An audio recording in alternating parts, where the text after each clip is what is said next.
Run it back, nation. What is good, Sixers sickos? What is good? Yes, it is the middle of July, and we're still talking Sixers because we are Sixers sickos. A little bit of Sixers Summer League stuff from last night. Then we're going to talk about a Joel Embiid interview that he did with Tim Bontemps on ESPN. Some comments from Kelly Oubre on why he chose Philly, and some comments from Andre Drummond on what drove him also to come back to Philly. So thanks for being here. Give me 1 billion likes on the video. Subscribe to the channel if you're not subscribed. Only 50% of people that view this channel are subscribed to the channel. That's 50% of you are frauds. Don't be a fraud. Hit the subscribe button.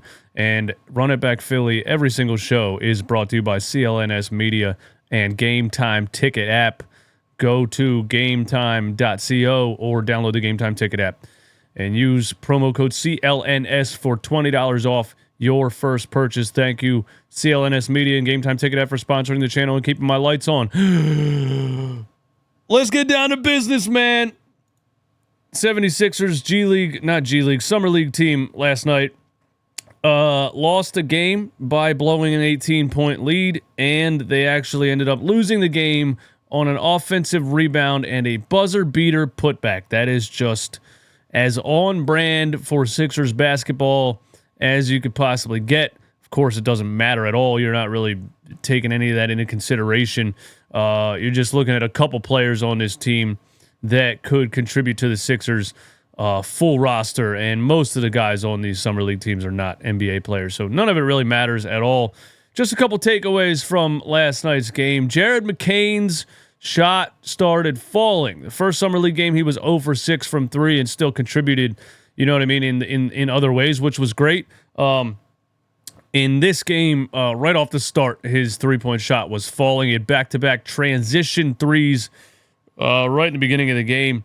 McCain might be a bench sniper for this team. He really might be. That shot looks absolutely pure. I mean, that shot looks like it will translate in any league, any game, anywhere. You know, the fact that he can catch and shoot the way that he does, I don't see why he wouldn't be able to do that getting open looks in actual NBA games, you know. So Isaiah Joe is a guy that I think about, who I was watching in the Summer League a couple of years ago, and I said the same thing, and look, boom, it translated perfectly. So McCain's catch and shoot ability should translate and should be definitely a weapon off the bench for the 76ers. At least a weapon off the bench as a rookie, you know what I mean? His full speed, stop on a dime shooting ability is going to be lethal. That's lethal against any defenders, any size defenders, any speed defenders. When you're running full speed on a fast break and this dude can just stop like that and pull up, you know, that's going to be very valuable, I think. And if you're thinking about like the way that Tyrese Maxey runs a fast break, the speed that he runs a fast break at, and McCain being on the wing, being able to stop and pop like that, I think it's going to be very valuable. And he had some playmaking stuff too, some drives, a little up and under dish off to a center for a dunk and things like that. So shout out to McCain. Adim Bona. There, I said it right. Your little actually is in the chat. His name's not Adam, it's Adim. Adim Bona had 6 blocks in this game.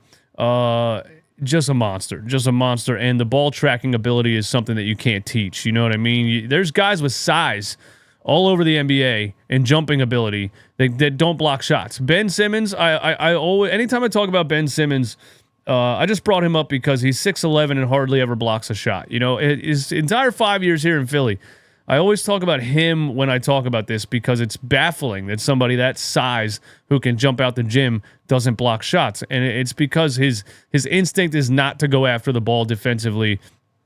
Ben was always a great on-ball defender, but as far as blocking shots, his instinct was not to turn and jump and block a shot. It's just not in his DNA. Some players have it, some players don't. Adim Bona, this dude has a shot blocking just wherewithal. I mean, he's trying to block a shot every single time you come in the paint, and he has the athleticism to do it. He has the reach to do it. He has the ball tracking ability, I think, you know, for a young player coming out of the second round. He did have some bad turnovers, some bad fouls in both of these games, so Adim Bona is definitely going to be, you know, a player that has some rawness to him and definitely needs some development time as far as his fouling and turning the ball over the top of the key and things like that. But the raw ability from Adem Bona is great, and it's fun watching him in these summer league games, and shout out to him. And again, I think he can contribute off the bench for the Sixers. Jeff Doughton Jr., I just wanted to throw his name out there. I think he deserves some run for the Sixers this season. And let me know what you think. Would you take Jeff Doughton Jr. as a backup point guard over Kyle Lowry, over 40-year-old Kyle Lowry? You know, because I liked what Jeff Doughton Jr. did last year with the minutes that he got. He was a free agent signing or a buyout signing. He was handpicked by Nick Nurse. He coached him in Toronto. I think Jeff Doughton Jr. is a really, really solid, you know, he's 27 years old. He's a veteran NBA point guard. If the Sixers don't sign him, I think he's going to get some run for some other teams. So he just looks poised. His shots fall in. You know, he pulls up around screens. He can stretch the floor, and he's a playmaker. He doesn't turn the ball over a lot. He's just a veteran point guard, and I really think I might like Jeff Doughton Jr. over 40-year-old Kyle Lowry at this point. Let me know what you think about that, okay? So there's my take on the Summer League stuff, just real quick on it. And now let's get into the meat and potatoes. Shout out to Lord Brunson for that. Of this video. Thank you all for being here. Give me the likes, all right? If you haven't hit the like button yet, hit the like button. So, ESPN story, Tim Bontemps. I messed up his name very badly in the beginning of this video, but Tim Bontemps, new ESPN story. While the 76ers pull off their year-long plan to land a star by getting Paul George, Joel Embiid told ESPN he wasn't always sure it would work out. And here is the story on ESPN by Tim Bontemps. There you go. I said your name right twice. That should cancel out the first time when I butchered it. At this time a year ago, James Harden demanded a trade, blah, blah, blah. The message from the franchise to its star back then was clear and consistent. Be patient. We'll provide you with a championship level team. So last year was what did you guys call it? A leap year or a whatever, like a year where you say, listen, it's not exactly what we want right now. Next year we'll have the cap space and the draft picks to start to put it together. And Sixers fans, we were mad. I was mad. I was impatient. I hated the thought of wasting a year of Joel Embiid's prime. Especially with Tobias fucking Harris still hanging around in there, But it happened. We're here now. You did have to eat a year of Joel Embiid's prime, but, the way it's turned out so far this offseason, it might just have been worth it. Here's what Joel Embiid said, man. He said, I'd be lying to say the patience wasn't tested because I'm at the point where there's no awards, there's no regular season, no All-NBA All-Stars is going to change the way my legacy is. That's so fucking true. That's so true. There's a few things that can change it, but the main one is the championship. So when you start thinking about what you want to be remembered as, you want to be remembered as someone that's won. And I agree with that. I don't know if you have to win it. In my eyes, you don't have to have a championship to be one of the greatest ever. A lot of things go into winning a championship. Team construction, luck, health, everybody staying healthy, etc. So there's a lot of great players that should be remembered for how great they were who don't have a team championship. You know what I'm saying? But I understand that he wants to win. That's definitely something on your resume that catapults you in the rankings of NBA greats. So I get why he wants to win one, and I damn sure hope he does. When you are presented with a plan, sometimes it goes wrong, sometimes it goes right. We still got a long way to go. On paper, it looks great, but we still got to get on the court and make it work. The plan Morey presented Embiid was straightforward. The Sixers would eventually, I don't know what this word is, this is why I'm not a writer. To Harden's trade demand, to trade into Harden's trade demand, but only if either brought back a star player in return. Eventually sent Harden to the Clippers along with PJ Tucker and some draft picks, draft capital, open up the cap space necessary to sign a max free agent.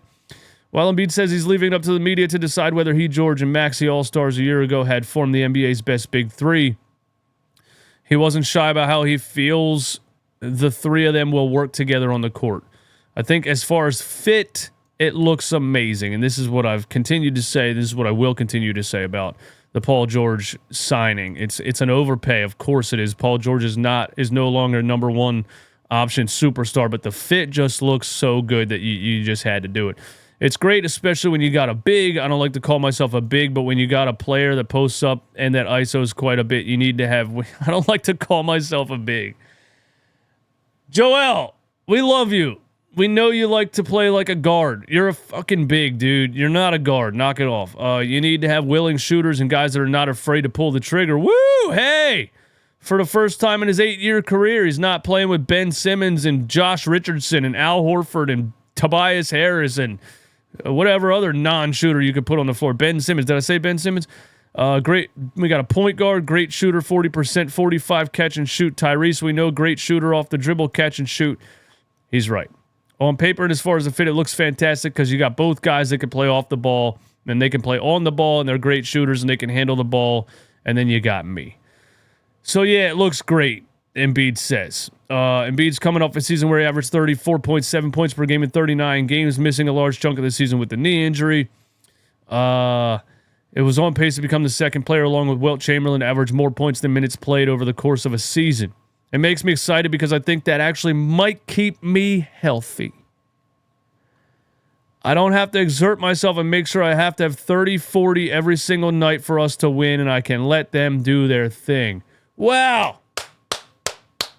Wow. Let's go. Let's go. You know, a lot of us have been saying this for a while, and it's hard to imagine really Joel Embiid taking less of a role offensively because he's so damn dominant. And once he gets going in a game, and once he's really eating somebody alive, like when he put 70 on Wemby, you're not really going to take the ball out of his hands, especially if a team's not doing anything to try to change it. In the regular season, a lot of these teams on a Tuesday night are like, fuck it, we're leaving him go one-on-one. If he drops 70, he drops 70. So I don't know if I see Joel Embiid actually scoring less points. I might see Joel Embiid, call me crazy, with the help of year 5 Tyrese Maxey and Paul George on the perimeter. Joel Embiid might score more points.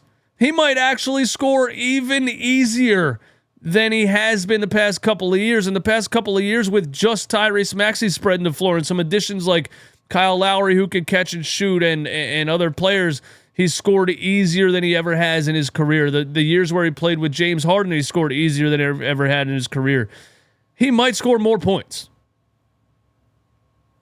But I understand what he's saying. You know, less of a load, less of a need for me to carry the team every game, all game, and maybe that can keep me healthy. Although Joel Embiid's health is really random and fluky. I don't really think him tearing meniscuses and things has anything to do with the amount of minutes that he plays. He just, one time he jumps and lands hard and boom, it's gone. And then Jonathan Kuminga jumps off the top ropes and you know, body slams his knee and shit like that. It's always something random. But anyway, there will be some nights where they got it going and that's okay. But if I have 10 or 15 points, that's fine. But there's going to be some nights like that. And then there's also going to be some nights where I got it going. So it all evens out at the end of the day.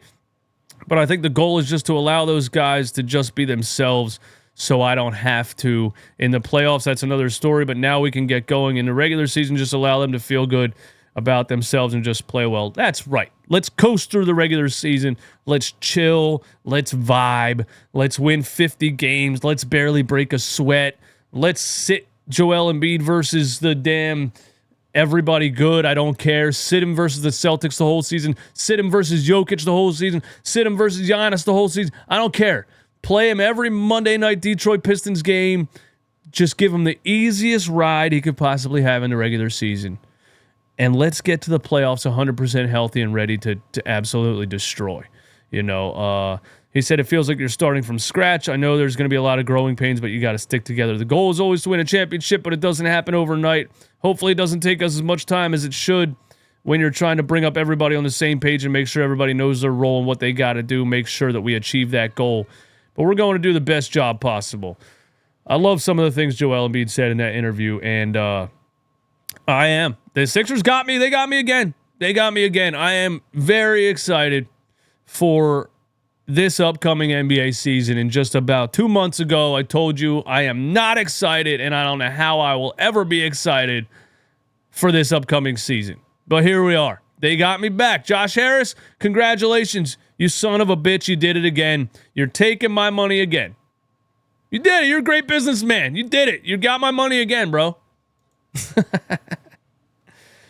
Couple things here. Andre Drummond says that one of the driving forces in him returning to Philadelphia was a phone call from Joel Embiid that Drummond said was made as soon as Embiid learned there was a chance of Drummond signing with the Sixers. So Andre Drummond commented when the Sixers traded him to the Brooklyn Nets that he was sad about it. He absolutely loved playing in Philly. And, you know, so I don't think it was tough to get Andre Drummond back here, even though he's not getting a starting center role. I think the vibes players that get a chance to play in the best sports city in the world, they always tell you it's their favorite place. Now, I'll put Boston and New York on that level as far as fandom. I will do that. If a player plays for those teams, they generally say the same thing.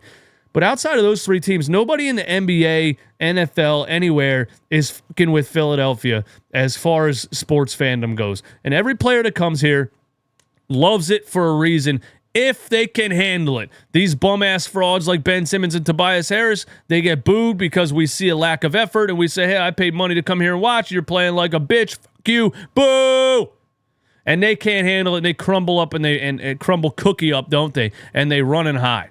But players that can handle this city, players that can handle this fan base, they love it because the reward of just getting that appreciation and love every single night outweighs all of the negativity. Ask Bryce Harper, ask Jalen Hurts, ask Joel Embiid, ask Tyrese Maxey, ask Andre Drummond, ask JJ Redick. He still says his favorite place to play was Philly.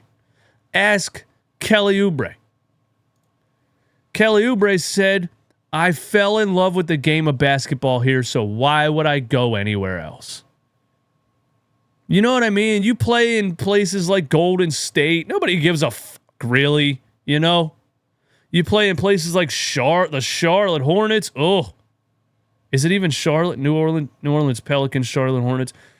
You play in those places, and then you come to Philly, and you just feel a diehard fan base every single night. And, you know, I think a player like Kelly Oubre, who's not the most skilled basketball player in the world, but is just going to outwork everybody around him, he feels that appreciation from the fan base when he dives on the floor for a loose ball, right? It's like the TJ McConnell effect in Philly. We love that dude so much because he would just leave it all out there. That's all this fan base ever wants, is for you to show that you care and for you to leave it out there every night. And that's what Kelly Oubre does. And when he comes up with a loose ball and slams and tries to rip the rim off the backboard, the fans, he feels a level of appreciation for his hustle that I don't think he's felt anywhere else in the NBA.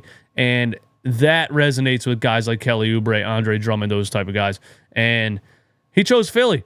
Oubre mentioned he had other teams offering more money, but he chose Philadelphia regardless. And I said this when we were talking about re-signing Kelly Oubre because I was like, do you choose more money and possibly go back to a team like the Charlotte Hornets or somewhere where your career can go die, you know, or you can start to just hate the game because you're losing every night and you got to go there on a Monday and nobody really cares, you know, like Kyle Kuzma and Spencer Dinwiddie or Jordan Poole. Not really giving a fuck over in Washington. You know what I mean? So he chose playing and enjoying it every night and possibly lengthening his career over taking more money now and going to his shittier team. That's what he chose. Philadelphia's the best damn sports city in the world, and nobody can tell me different. You can't tell me different, bro. I don't want to hear it. Every player that plays here comes back and retires here. Why? Allen Iverson, Brian Dawkins, Donovan McNabb. Joel Embiid's going to retire here. Tyrese Maxey's going to retire here. Everybody. Bryce Harper's going to retire here. Jalen Hurts is going to everybody. It's fucking beautiful, man.